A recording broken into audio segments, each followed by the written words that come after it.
Easter తిరిగేసి Easter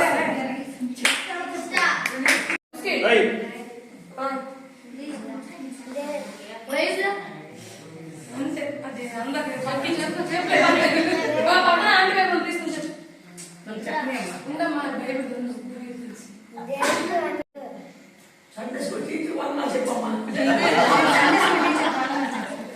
చెప్పట్లేదా నేను అందరికి చెప్పు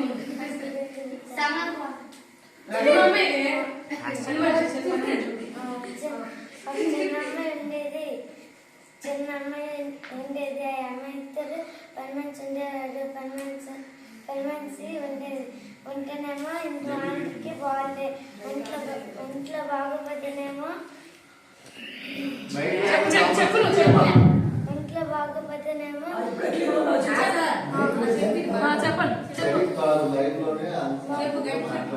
ఊర్లంటే మీకు ఇది బాగుంటుంది ఇంట్లో బాగుంటుంది అని అన్నారు వస్తేనేమో పాస్ట్ గారు ఏమిటి 7 చెట్లు ములుగు 7 చెట్లు ములుగు అంటే 7 చెట్లు ములుగు ములితేనేమో ములితే చెప్పు నెక్స్ట్ ములితే ఏముంది చెప్పి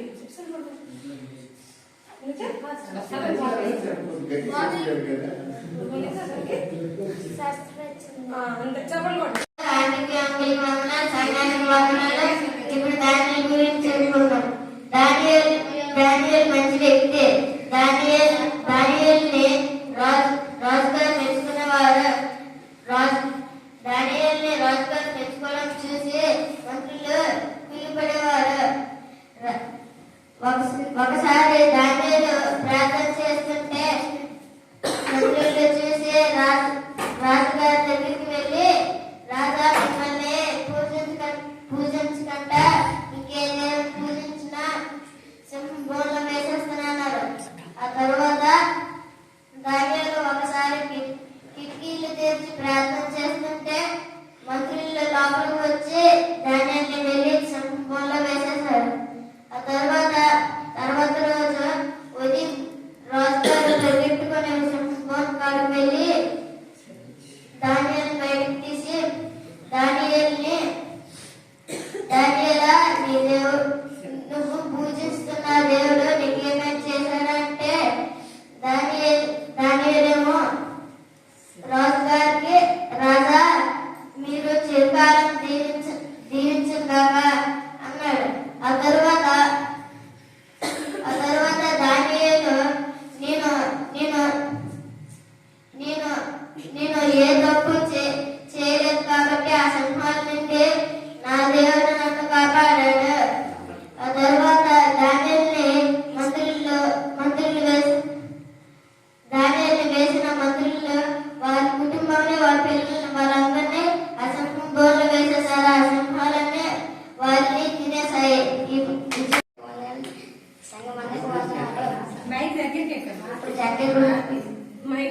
ఇప్పుడు జక్కయ్య గురించి తెలుసుకుందాం. జక్కయ్య పుట్టివాడు జక్కయ్య ట్యాక్స్ కలెక్టర్. జక్కయ్య ప్రజల దగ్గర న్యాయం కాక అన్యాయంగా డబ్బులు తీసుకుంటాడు. ఒకరోజు ఏసీ వస్తాడని తెలియజేయడంతో జక్కయ్య ఆసక్తితో పరిగెత్తి మేడి చెట్టు ఎక్కుతాడు. ఏసయ్య దారిలో రాని ఉండగా కొండలెత్తి చూచి జక్కయ్య రమణ పిలిస్తే జక్కయ్య కిందకి సంతోషకరంగా దూకుతాడు. జక్కయ్య ఏసయ్యని తీసుకువెళ్ళిన వెంటనే జక్కయ్యకు ఆనందం బాగా మనసు పొందింది. ఏసయ్య వెళ్ళినప్పుడు జక్కయ్య నేను అన్యాయంగా డబ్బులు తీసుకున్నాను కనుక ప్రజల దగ్గర వాళ్ళకు నా ఆస్తుల సగం పనిచేస్తాను. నేను వాళ్ళ దగ్గర అన్యాయంగా డబ్బులు తీసుకుంటే 4 గంటలు ఎక్కువ ఇస్తాను. వాటిని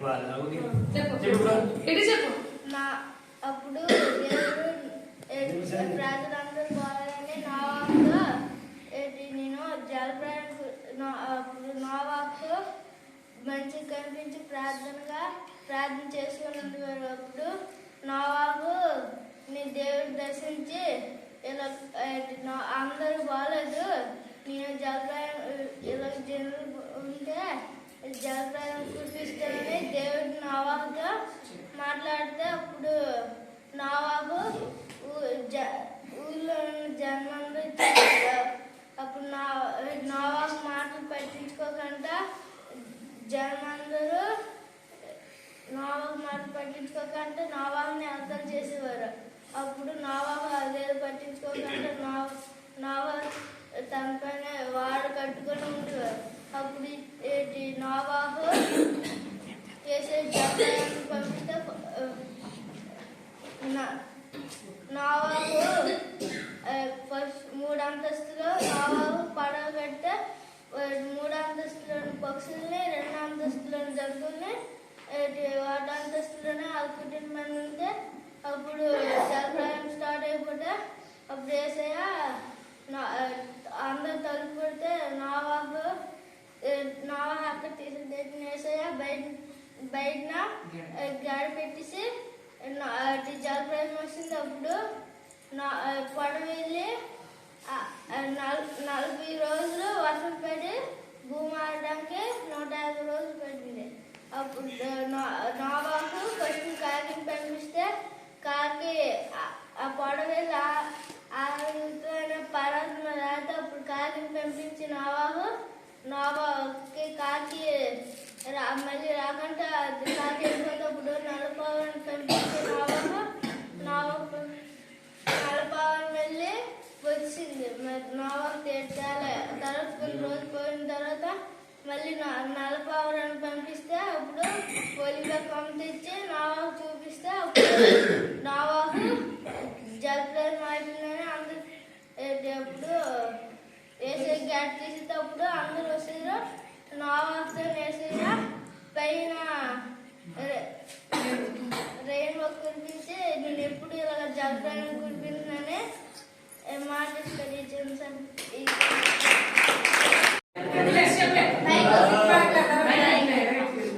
కొంచెం గట్టిగా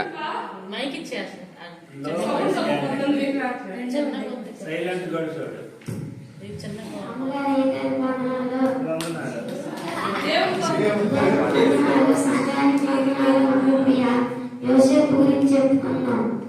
యోసేపు వాళ్ళ నాన్న యాకోబు. యోసేపు ప్రార్థనాపరుడు, నీతిమంతుడు. యోసేపు వాళ్ళ అన్న వాళ్ళు చంపాలని చూస్తారు.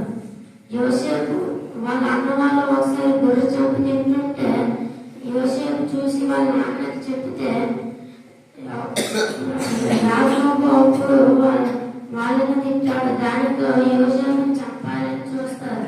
ఒకసారి తన కళలో యోసేపు కళలు వచ్చాయి. ఒకసారి తన కళలో తన గదిగొప్ప మధ్యలో ఉన్నట్లు మిగతా గదిగొప్పని సాష్టాంగ నమస్కారం చేసినట్టు కళ కట్టాడు. దీనిని వాళ్ళ అన్న వాళ్ళకి చెప్పాడు. దానిని వాళ్ళ అన్న వాళ్ళు ఎక్కిరిస్తారు. దాని తర్వాత ఒకసారి యోసేపు చంపాలని అనుకుంటారు. ఒకసారి వాళ్ళ అన్న వాళ్ళు పొలానికి వెళ్ళిన తరువాత వాళ్ళకి తినడానికి తీసుకొని వెళుతున్నప్పుడు అక్కడ గుంపులోని పడేసి తన బట్టలు చింపేసి గొర్రె రక్తాన్ని ముంచి యాకోబు దగ్గరకు వెళ్ళి యోసేపుని జంతువు తినేసింది అని యాకోబుతో చెప్పాడు. యాకోబు చాలా కుమిలిపోయాడు.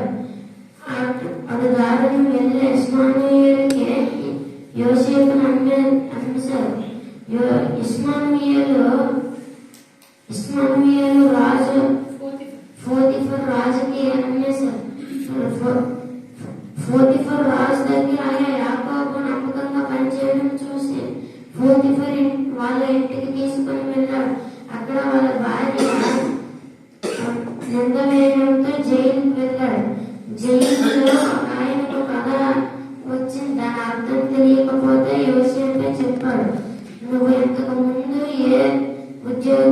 ఉండేవాడో ఆ ఉద్యోగానికి రాజుని పిలుస్తాడు అని అన్నాడు. అది కాలం నెరవేరింది. మరో కొన్ని రోజుల తరువాత రాజుకి కల వచ్చింది. 7 సన్నపు ఎద్దులు 7 రాబు ఎద్దులు తిన్నట్టుగా కల వచ్చింది. దాని అర్థం తెలియదు. రాజుకు భయపడుతున్నాడు. జ్ఞానులు పిలిపించి ఆ కళ చెప్పమంటే జ్ఞానులు కూడా తెలియదు. అందుకే ఒక ఆయన నాకు జైల్లో యాకోబు అనే ఒక ఆయన కళ అర్థం చెప్పారు. అంటే అయ్యా యోసేపును వెంటనే పిలిపించండి అని అంటారు.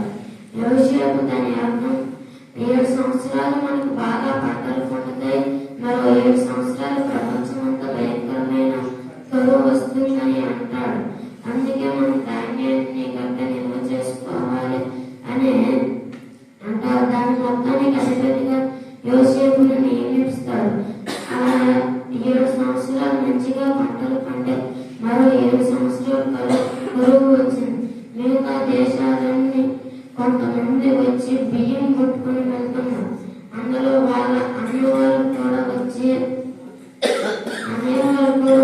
యోసేపు మాత్రం గుర్తుపెట్టలేదు. యోసేపు మాత్రం గుర్తుపెట్టాడు. మీరు మీ నాన్నకు ఇంతమందైనా ఇంకా ఉన్నారా అన్నారు. మేము 13 మంది, ఒక ఆడపిల్ల 12 మంది. ఒకరు చనిపోయారు, ఒకరు మా నాన్నకు తోడుగా ఉన్నారు అని అన్నారు. ఆ ఒకరిని కూడా తీసుకుని రండి అని అన్నారు. మీ అందరిలో ఉండి ఎవరో ఒకరిని తీసుకుని రండి అని అంటే బెన్యామీన్ తీసుకొని వచ్చారు. యోసేపుకి బెన్యామీన్ అంటే చాలా ఇష్టం. దానితో కుమిలిపోయి యోసేపు నేనే యోసేపు అని చెప్పేశాడు. వాళ్ళందరినీ ఐగుప్తుకి వచ్చేయమన్నాడు.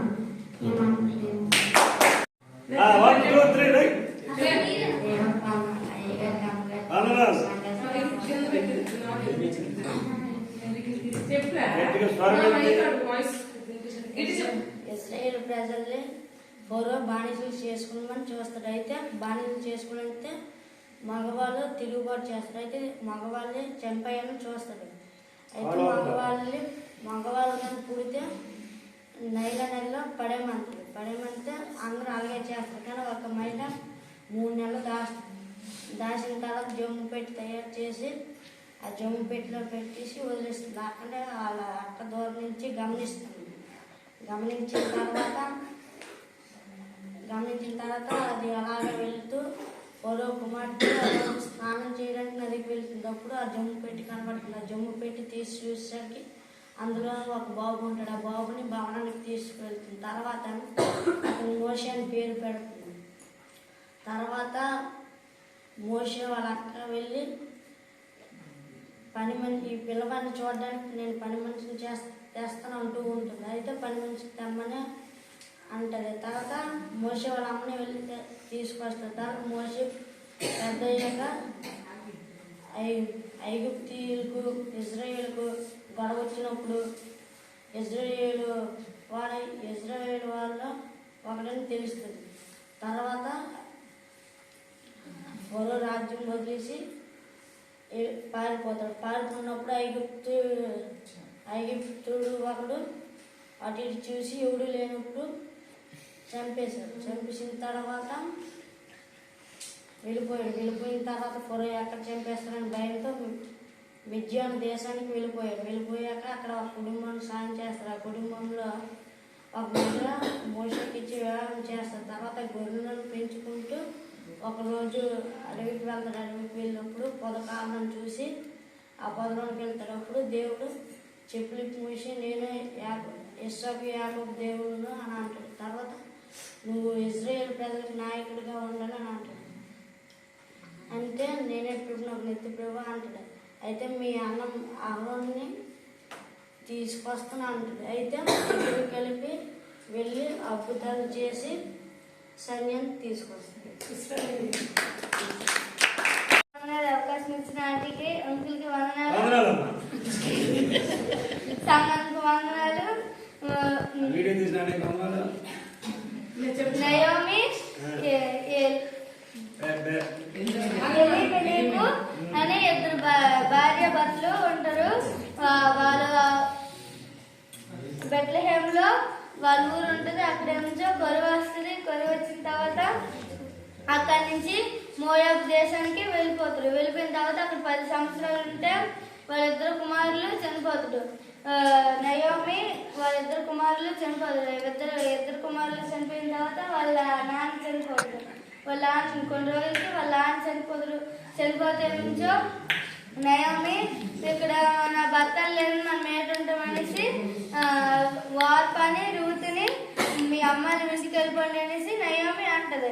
అయితే నేను మా సొంత ఊరికి వెళ్ళిపోతున్నాను, బెత్లెహేంకి వెళ్ళిపోతున్నాను అనేసి నయోమి ఏమించి వాళ్ళిద్దరు కోడలతో అంటది.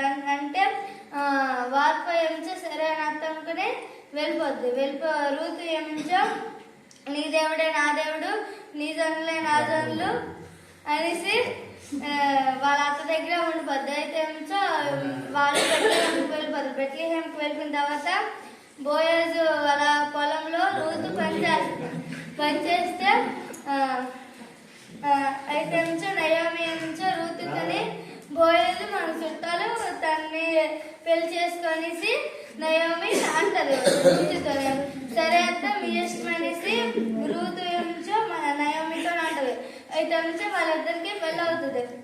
వాళ్ళిద్దరికి ఒక కుమారుడు పడుతుంది. ఆ కుమారుడి పేరు ఒబేదు అని, ఆ కుమారుడికి ఒబేదు అని పేరు పెడతారు. ఒబేదు దావీదు వాళ్ళ తాతయ్య. అయితే నుంచి వేసి దీని నుంచి అదే ఈ వంశం నుంచి వస్తారు. ఇచ్చిన వాళ్ళు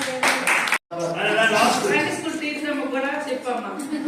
ఇప్పుడు కాదు ఒక్కరు కూడా చెప్పలేదు. ఆంటీకే చెప్తాను, దేవుడు చెప్తాను. చెప్పక్కర్లేదు, మీకు చెప్తాను.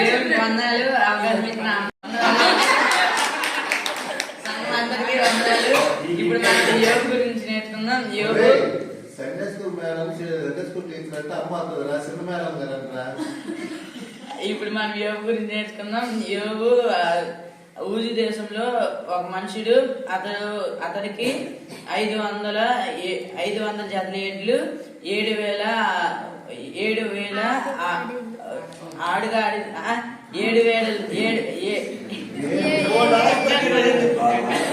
3,000 ఒంట్లు, 7,000 గొర్రెలు, బహుమంది పనివారు అతనికి ఆశగా ఉన్నారు. అందుకే అతను తూర్పు దిక్కు జనులందరిలో అతనే ధనవంతుడు.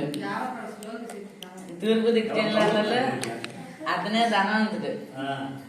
అయితే యోబు అలాగా దేవుని దగ్గర ప్రార్థన చేసుకుంటూ యథార్థవంతుడిగా ఉన్న సంగతి సాతాను కంటపడింది. సాతాను కంటపడినప్పుడు సాతాను దేవదూతలందరూ దేవుని స్తుతించడానికి ఒక రోజు వచ్చింది.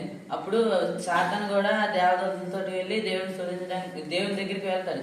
దేవుని దగ్గరికి వెళ్ళినప్పుడు దేవుడు నువ్వు ఎవరైనా అడిగితే సాతాను అంటాడు, నేను భూమి మీద అటు ఇటు తిరుగులాడుతూ సంచరించి వచ్చిందని అంటాడు. అన్నప్పుడు దేవుడు యోబు గురించి నీవు ఆలోచిస్తావంటే సాతాను అంటాడు, నేను యోబుకి నువ్వు అంత ఆస్తి ఇచ్చావు, మరి యోబుని స్తుతించకన్నా ఎలా ఉంటారు అని అంటాడు. అన్నప్పుడు దేవుడు అంటాడు, దేవుడు యోబుకి ఏం చేయొద్దు, యోబుకు నా ఆస్తి మాత్రం నీ వశమైనది అని అంటాడు. అన్నప్పుడు సాతాను యోబు దగ్గరికి వచ్చి అతనికి ఉన్న కుమార్తెల్ని చంపేస్తారు.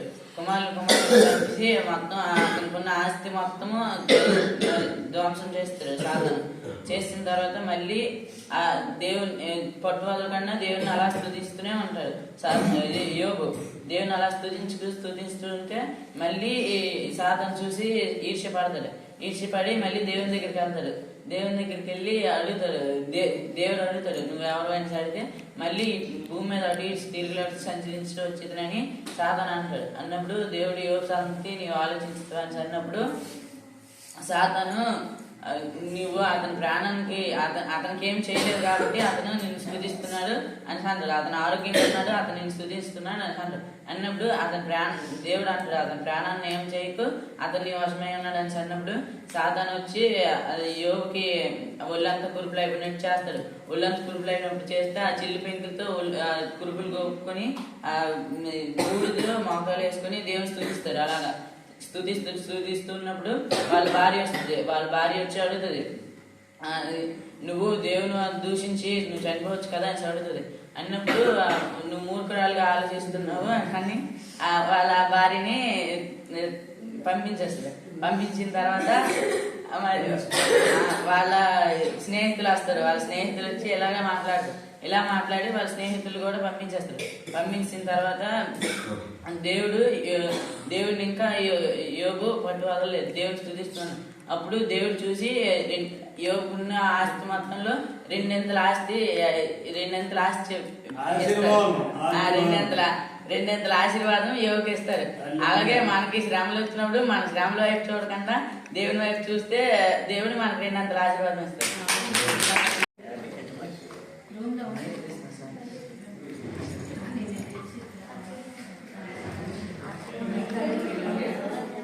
బర్త్డే బాయ్ మనందరం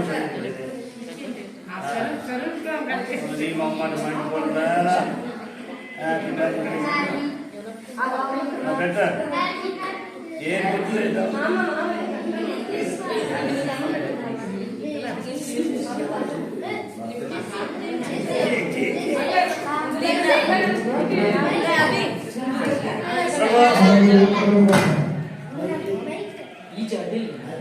స్తోత్రమయ్య పరిశుద్ధుడైన యేసు ప్రభువానికి వందనాలు. ఇంకేం మన నాయకులు ఇంతవరకు చెప్పిన మాటలు బట్టి నీకు స్తోత్రాలు. దేవుడు కనుక కేజీలు కూడా నేను కట్ చేసి యేసు నామమున వేడుకుంటున్నాను. Happy Christmas.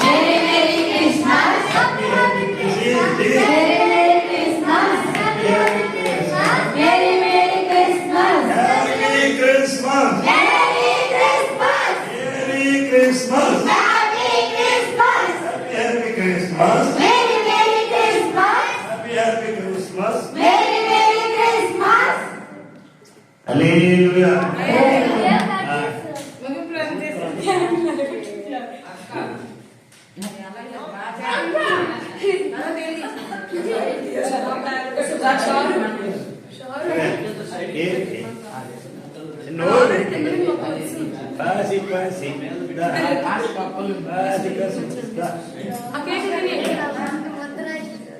మొత్తం మండించుకోండి కేక్ తినకూడదు.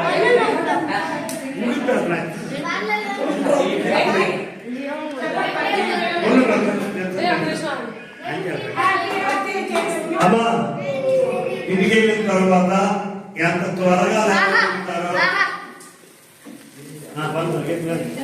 అలా పుట్టచ్చు.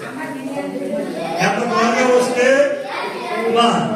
చనిపోయినందరికీ కూడా ఫ్యామిలీ ఏర్పాటు చేసుకుంటాం కనుక రేపు ఉదయం ఈ లేదా ఇంకా కొనుక్కుంటూ పోయిన మంచిది. అందరూ చక్కగా ఉదయం త్వరగా వచ్చినట్లయితే మనమే వండుకోవాలి కాబట్టి సాయం చేయడానికి అందులో సంఘానికి భోజనాలు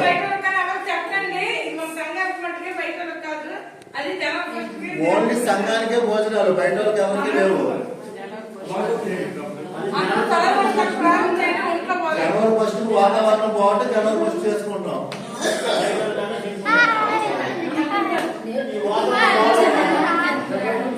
ప్రార్థన చేసుకుంటాం.